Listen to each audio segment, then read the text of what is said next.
Neil, that was a really disappointing afternoon. What did you make of it?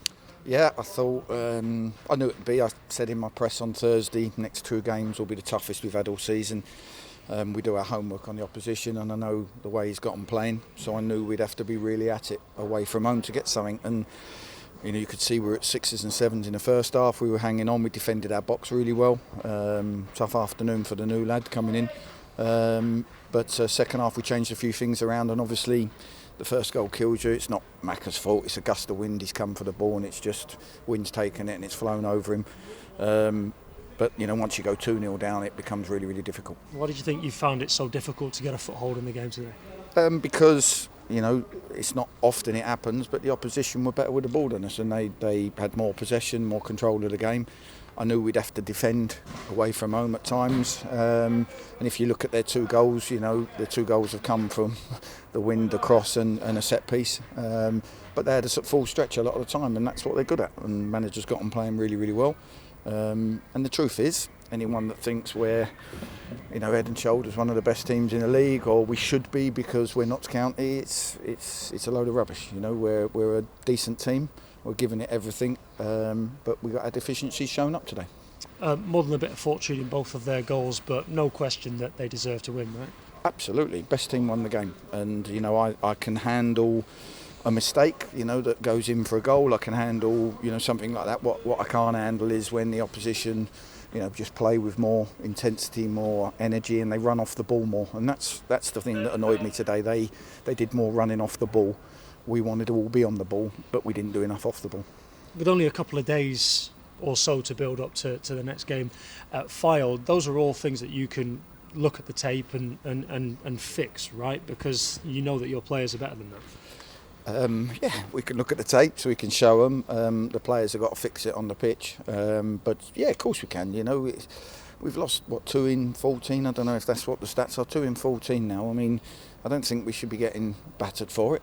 It was one of them days. The opposition were better in most areas of the pitch, and we got shown up today. And it hurts. It hurts the players. It hurts me. But we just got to dust ourselves down. It's a really bad day at the office, and we've got to make sure we don't have a second one in 3 days' time. How big is that game now, going to Fylde with everything so tight around the playoff places? They're all big. 12 games, 10 games to go. It all starts.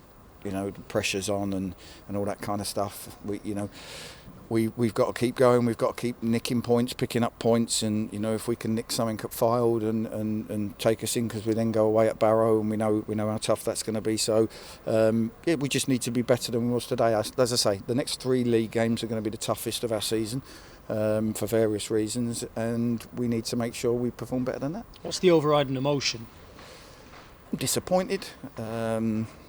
Disappointed. The fans who have travelled all the way up here on a cold, wet day, they didn't get what they've been used to getting from us, which is a team that creates a lot of chances. Even if we don't win, we've normally got something about us, and this one probably ranks up there with the Aldershot away one, where we just never really got ourselves going or got any part of it. And there's good players there. We've seen that last week, the week before. There's some good players in the team, but too many weren't quite at it, and too many didn't quite have the zip that they normally do.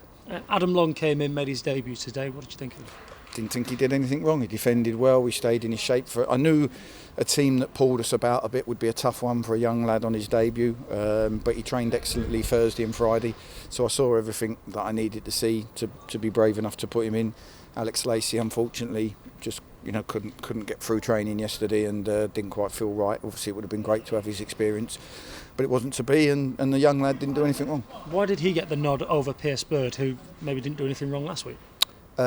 Just because I watch training every day, and people who get to see little bits and bobs and get to see the games, they don't get to see everything that goes on in training and the way people defend and the way people put their bodies on the line, and sometimes that tells me what decision to make. How much longer do you think Alex Lacey will be out for? Don't know. I was hoping it'd have been a few days in the original bit, but it's obviously something's not quite right, and we've given him the weekend to try and let it settle down. We've kept pushing it, and it's kept not being right. So maybe, just a few days of nothing might help it settle down. Am I expecting him to be fit for Fylde? No.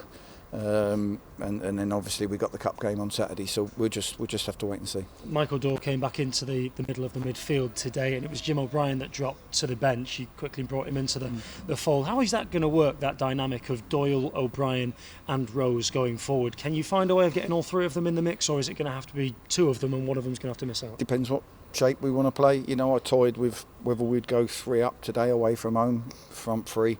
Callum Roberts was ill Monday, Tuesday, so quite badly. So he wasn't well. He only trained Thursday, so I was a bit, do I start him, do I not? But I didn't want to. We'd been doing well with the shape, so I wanted to keep it the same. And obviously at half time today, I felt like we was getting overrun a little bit because we wasn't passing the ball well enough. So we made the changes. So we'll see. But everyone's got to earn their place in this team. I know we've had loads and loads of injuries. But whether you're a striker or whether you're not, we can't have people letting their standards drop with 12 games to go. You're still looking to add a striker? Is that search continuing? Yeah, I think so. I think it's something we'll look at, but it's got to be, like I say, it's got to be something that we feel can add to the team.